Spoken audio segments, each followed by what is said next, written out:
Alright guys, let's go. Inting for Ruby against Oxygen Esports. We have another best of 2 in our hands, and yeah, I know there's no draft. We talk about this in a second. On the left side, we're going full Shogal again for Inting for Ruby with Mind Talk on Cho and Hat on Gal. Nox on Brightwing, Galnigul now on Samuro, and the Fish is playing Blaze. Towards the right side of the map, Oxygen Esports in red or orange, depending on which one of those colors you want to believe. We got Hazorps on Junkrat, Yasuo on Anduin, Bad Benny on Murden, Kopen on Leoric, and Nick is playing Sul'jin.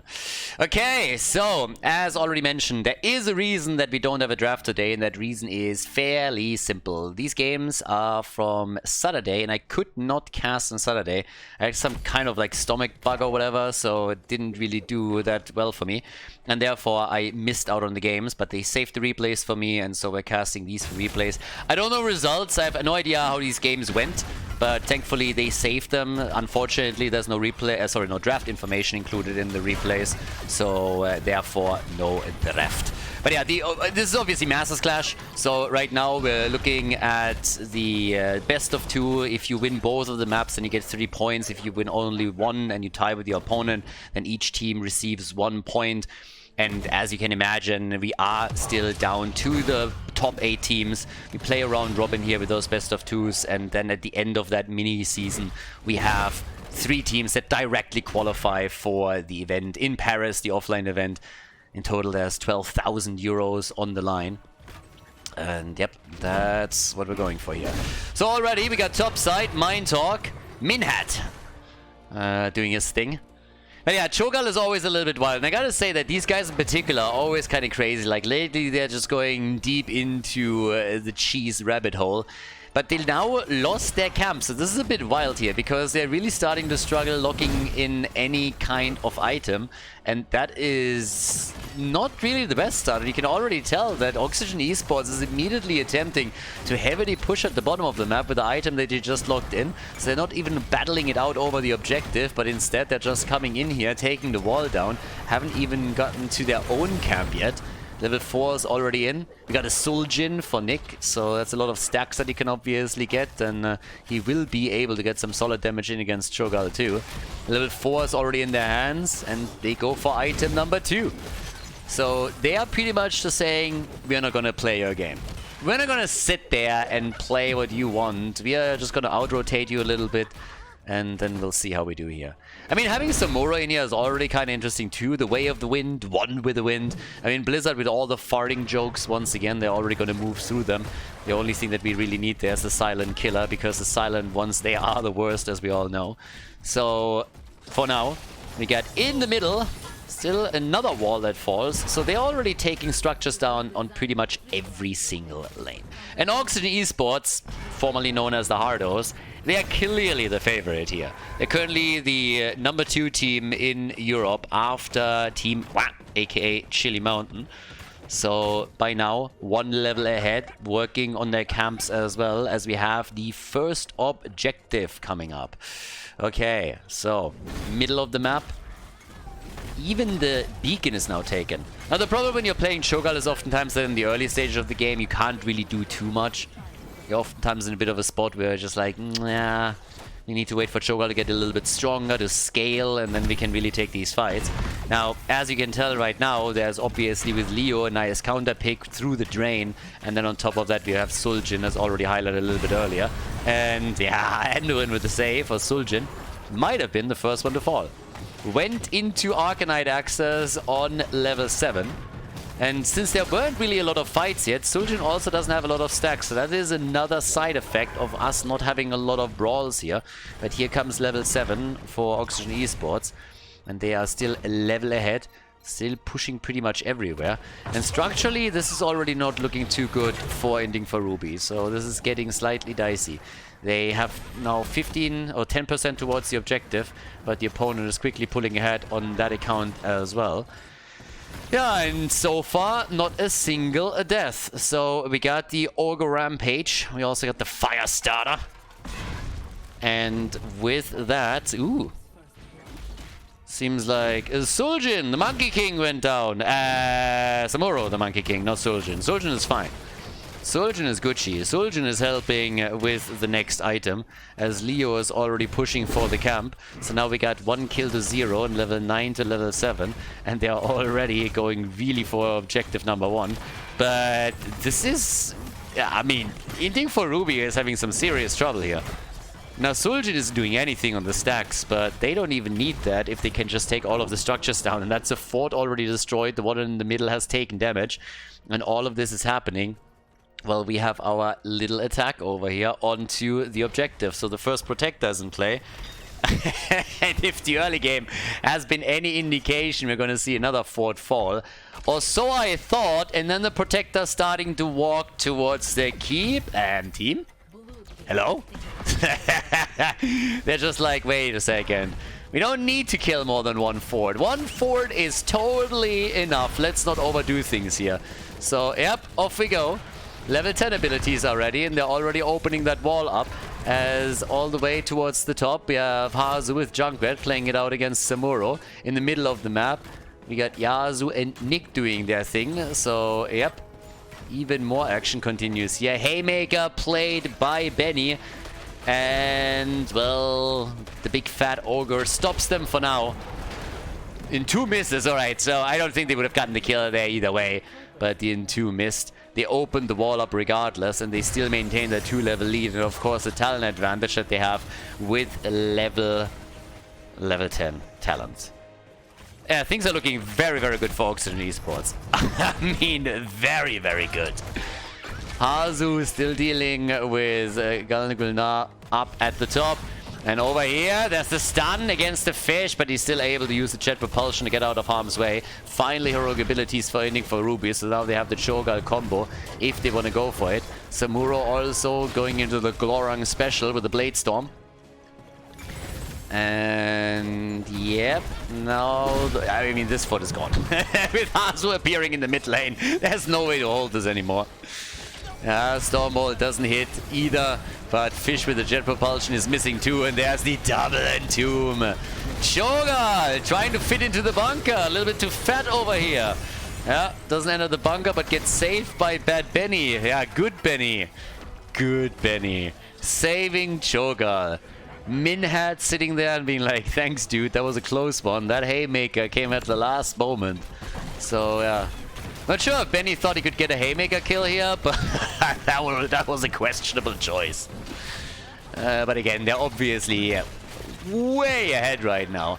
They have 2 forts down, and they're still holding on to a 1.5 level lead, plus in addition to that, of course, an additional talent that they're going to get any second. So, yep. All the way in the middle. A little bit more pressure coming in as well now, so they're trying to go for the next one. Nicely done. And all the way up towards the top, the party continues with level 13 that we have here. Yeah, so far, so good. Let's see what else they can do. We got them with a talent advantage. We already have them at the same time now down here at the bottom of the map. Still dealing... they have to deal with that wave, and that's exactly what Copenhagen is now going to do. But yes, as you can tell, still playing around the items. Now, finally, we have a couple of items also on the blue team side, so there's at least that. They were able to get a couple of them. Up towards the top.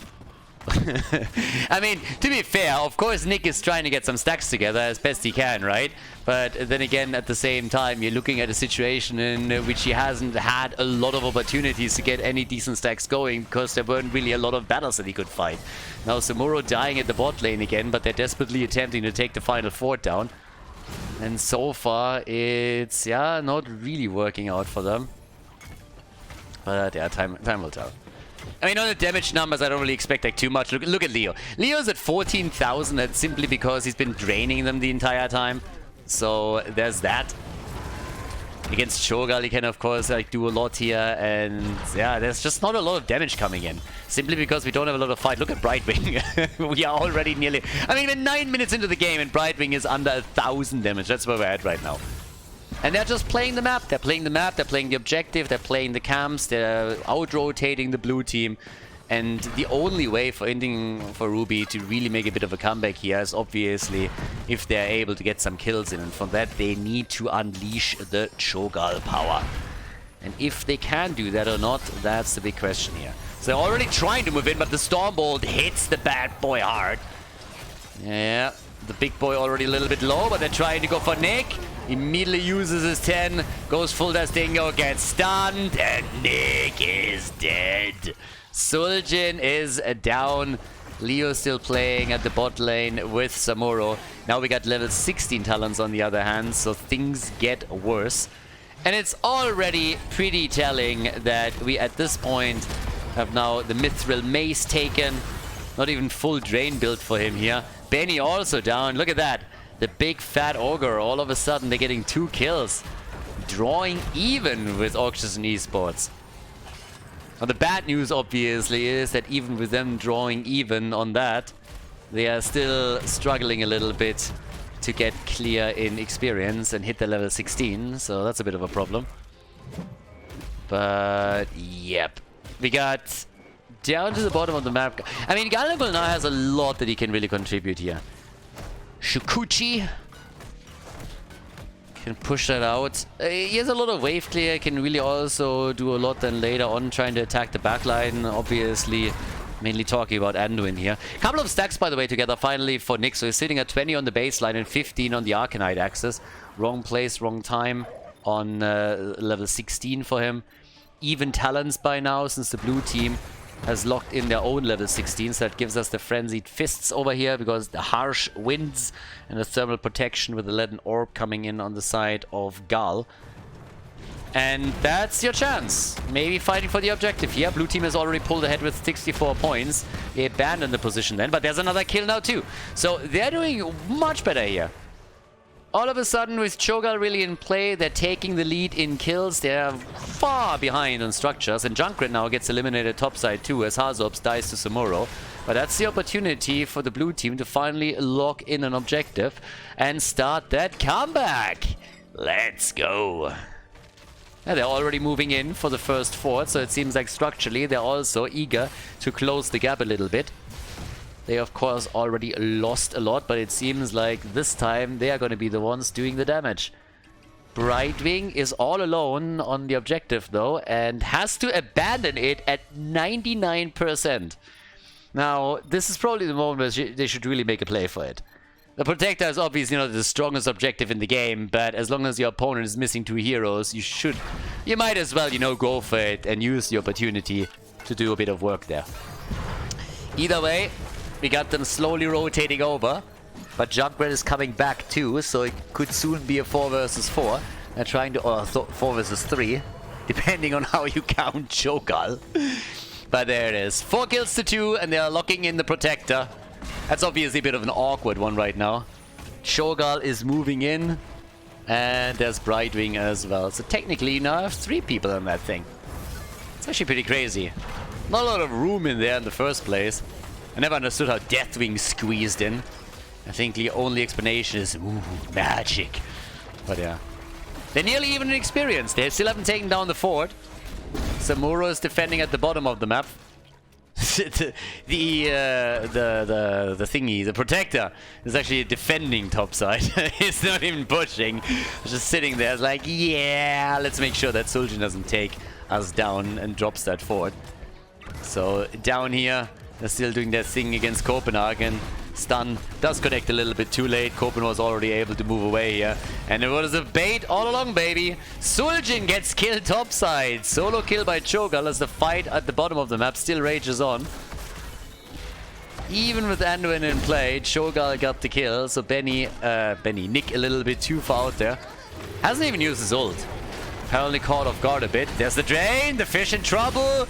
Does not get saved. Instead, we have a double kill. Blaze is down and so is Brightwing. Cho'Gall has, of course, destroyed the top fort. And now they're also trying to open up the one in the middle. But the problem is they're losing a keep in the meantime as level 20 is available. And there it is. So, there we got it. Yeah, also, Benny with another Haymaker here, this time against Samuro, and it seems like they might just be able to get the kill on them. Yeah, that is the end of that. And also the quest completed for Leo. Well, as the dust settles, 5 kills to 5. We got the bot lane opened up. No more keep in play for Inting for Ruby. Level 20, very close though for the blue team. But they've only destroyed a single fort in this game so far. It's not really a whole lot that they were able to take down yet. 28,000 damage by Samuro, top damage dealer for Inting for Ruby. And Oxygen Esports with 30,000 on Leo. Alright, so they're coming in for the next one. This time it's all about the support camp, trying to go for that. More items, more better. Get as many as you can and try and take him down there. So, we got the Twilight Frenzy on level 20 for Gal and Cho coming in with Katoon's Gift. Another fort about to fall. Top side gets eliminated. Even talents. And this is really the moment. I mean, you can't, there's nothing else to wait for, honestly. You just gotta pick your battle and then take a fight to your opponent. Suljin is nearly done with the baseline quest. Obviously has the range increase already, but then he's gonna have the double swing on the Arcanite axis. So that's gonna make stacking the level 7 so much easier for him too. But the chase is on. And they went on level 20 also for the Armani Resilience. And therefore, full tryhard mode here. Yeah, there's already the Buried Alive, and Cho'Gall is dead. Alright, that was a quick, easy, and clean kill. Samuro still at the bottom of the map, pushing all of that out. Now they lose Blaze too. Don't think there's an opportunity to go for the core directly. Well, there might just be, because honestly, there's only Brightwing. No, okay, forget Brightwing. There's only Samuro left, so yeah. They don't even have to go for the keep here. They just can move past it and then end the game. Game number 1 apparently ending in favor of Oxygen Esports. Inting for Ruby losing on Volskaya Foundry against the red team. The favorite, therefore, in the lead with the 1-0 in the best of 2 series here at the Masters Clash. GG. Before we head into game number 2, make sure that you subscribe to the channel if you haven't done it yet so you don't miss out on any future content here on Khaldor TV. Oxygen Esports in the lead. We got a 1-0 now that we're heading into Infernal Shrines and we're entering map number 2 of the best of 2 series. Now over on the left side we got Mind Talk on Blaze. Fish got his Uther again during the draft, so he's main tanking it. Hat on Tychus, Gulnagulna on Hogger, and Nox on Deckard Cain. On the right side of the map we got Bad Benny on Diablo, Copen again on Leo, Nick on Sylvanas this time. Look at that, we got a Medivh, Hazu. Going for the stacks on the baseline with Yazu on Stukov. So they have a lot of silence here if you think about it. They can combo Leo off with Stukov, they can use the Wailing Arrow. There's a lot that they can really do to shut Deckard Cain up when the old man is starting to babble again about his youth. So yeah, good shit. Shut him down quickly. Honestly, I wish I had something like that to shut up Tolkien when I read Lord of the Rings for the first time. And especially Frodo. I mean, was there ever a main character that was so whiny like Frodo? It's like, why me? No, I don't want to. And I was just sitting there reading. I was like, shut the fuck up and walk. I was like, oh my god, give me a break for once. Another 15 pages of whining. It's seriously, it's like, what are you trying to do? Is it an Anduin imposture? What's going on there? As much as I like Lord of the Rings, don't get me wrong, and as much as I enjoyed reading the books, there were 2 things that annoyed me a little bit. First of all, I love world building. I like it. And I like if somebody describes the scenery to me. But Tolkien had this thing where he had to describe every single square meter of grass to you. It's like the grass here is a little bit greener than the grass 2 meters over there, and it's a little bit taller. It's just like descriptions of like landscape for like ages, and then it was literally just like Frodo whining all day, every day. Why me? And I'm like, shut up. Oh, this is literally where I started to start skipping, because it was just like, dude, how much can one person whine?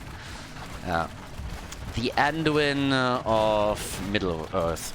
Anyways, level 4 nearly kicking in Now, we have already a couple of stacks on the baseline here for our boy Hazu. We're definitely going to keep our eye on Medivh, because there's nothing more funny for the viewer, not for the player, than a 30-plus stack Medivh that dies and just loses everything. So, yeah. But okay, either way, we got level 4 on both sides, and talking about stacks, we have In the Rhythm for Taika, so he's gonna try and punish that front line a bit. On level 4, we get the Rejuvenation Potion. Yeah, somebody's been playing a bit of Diablo again. Oh, is that a kill? Khaldor, and he is alive. No, the mace to the face. Where's that swing when you need it? Come on. Hit him. Nice. Knocked that one out of the park. Blizzard, again, we need a baseball skin for Leo. Can you imagine this one? Like, he just goes for the swing and then you just, like, see that ragdoll being scattered across, like, 3 screens. Whew. It would be so damn good. But yeah, unfortunately, we didn't get that. Now, either way, we have towards the top a shrine activating. Objective number 1. And Oxygen Esports is slightly ahead already. So, in the mid lane, Benny with another good wall stun, and the follow-up is there. Yeah, he's dead, isn't he? Nah, he actually spins out. Okay. He can actually get out of this one. Spin to win, baby. All day, every day. But the battle is raging on. Both teams so far without level 7 talents, but we're gonna get them soon, as everybody is homing in for that Punisher, the Frozen Punisher. Honestly, I have to take double takes all the time. I'm just like, isn't it Immortal? Is it a Protector? Is it a Punisher? Yeah, all the time. And that's always your go-to, you know, when you just come in and it's like, yeah, the objective. So yeah. Okay, level 7 talents already. With that, we now look. By the way, look at the build that we're seeing for Sylvanas, going for the Unfurling Shadows and then following up with Lost Soul and the level 4 talent. So going all in on this one. Leo's a little bit alone all the way at the top. And Copen gets attacked again. Might be able to ghost out. That's going to be a close call though. And the grenades. Yeah. Leo playing Bruno Mars, catching a grenade here. For whom though, you might ask? And I honestly don't know, because everybody else is at the bottom of the map trying to take some structures down. So take the wall down. Frozen Punisher has been taken all the way up at the top. Oxygen Esports willing to give it up. But now they gotta defend. Gotta move in quickly and deal with this one. And they're chasing the fleet back again. I don't know what Khaldor did to piss him off so much, but every single time he pops his head up, they want to take him down. They're really mad at him. So, yeah. 1 kill to a kill. Topside pressure is mounting up. Wall is down, and even the fort is taking some damage. They can't go in and completely drop the fort, but still, that's some good value out of objective number 1. Yeah, that is decent. That is a good start. Talking about good starts, Hazu on 22 stacks on the baseline. So, ever since we mentioned it the first time, not too much progress here, but again, he's sitting stable. He's solid on this one. Waits for the stun to come out, hits another one on Mind Talk, and is working them in. 1 hit at a time. Mühsam nähert sich das Eichhörnchen. Hazu already squirreling it up here. And we need level 10. And then maybe they can even make a play for the top lane. You can also see that My Talk is a bit out of his depth here. He's like, boys, you do understand there's like 3 against me, right? There are 3 here. I can't hold that. So not a lot that he can do about it. Then again, in the middle of the map, the rest of the team is already sitting tight. Here comes level 10. And we get it for both sides. So all the ults are out. Deckard Cain trying to make our ears bleed again. Stay a while, but listen. And they're going for the camp now too. Get the Divine Shield. No real surprises here, but already look at this. The lurking arm, and yeah, obviously they're willing to fight here. The old man moving into Down goes Diablo. That's a quick kill against Oxygen Esports. And now Nox full on boomer mode as he comes in telling some stories of the war. And everybody's dead or dying. First we have Uther being destroyed. Didn't even get the chance to use his Divine Shield. Then Stukov falls. Diablo's back to business. The camp was taken by Oxygen Esports. And we're going for Hat next. And he dies too. The Hat is down also. No ult used by him. Yeah, apparently Inting for Ruby. They're saving some of their rogue abilities for next game. I think nobody told them that this is the best of 2. So they saved Odin and they saved Divine Shield. Now that I think about it, they successfully also saved the bunker, if I'm not mistaken. Not sure if that was still up there. Right now we got 34 stacks for Medivh, so he's getting closer and closer. And down to the bottom of the map. Hey, again, it's level 11 versus 11. 4 kills to 3. They're just brawling it out for a camp. But we haven't seen any of the teams pull heavily ahead here. If anything, then Inting for Ruby is slightly ahead at this point. In kills, in experience, in structures. But of course, it's a tiny advantage. I mean, again. But we have the next objective up, and this is where we're gonna see some real plays being made, I suppose. First of all, Medivh is gonna try to finish his quest. Nick, not successful with the mind control on Mindhawk. There's definitely a name joke in there, like some kind of pun. But yeah. Anyways, Leo, is he gonna activate his trade? Nah, he's fine. The big shove against Blaze. And it is party time. The objective is up. Let's go, baby. Who takes objective number 2? Is Hat with his Odin gonna make it happen for the team? Pulling it early. Leyline. Yeah, very quickly. The Leyline is out already and slows them down. Pushes them back as another portal opens up. 36 stacks still for Medivh. He's working on the 40. And they're coming in heavily with another lurking arm as Stukov is trying to zone them out here. Off we go. 13 coming up next. Still Odin active, just now disintegrating. Bunker is out too, 34 stacks, and it seems like Infernal Ruby is locking this one in. Objective number 2. They're getting it. Well done. Second objective in a row for the blue team. So here's the opportunity to move through the bot lane and maybe now take down the first fort. They already got the wall. Level 13 talents are ready for both here. And I think there's a solid chance that they're going to destroy this one. So yeah, nicely done. Well played.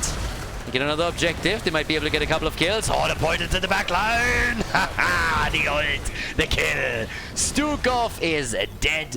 Deckard Kane setting the kill up for the team. They want another one. They're looking at Benny, but they can't quite get a hold of him. They still have... Well, they got Copenhagen pretty close here.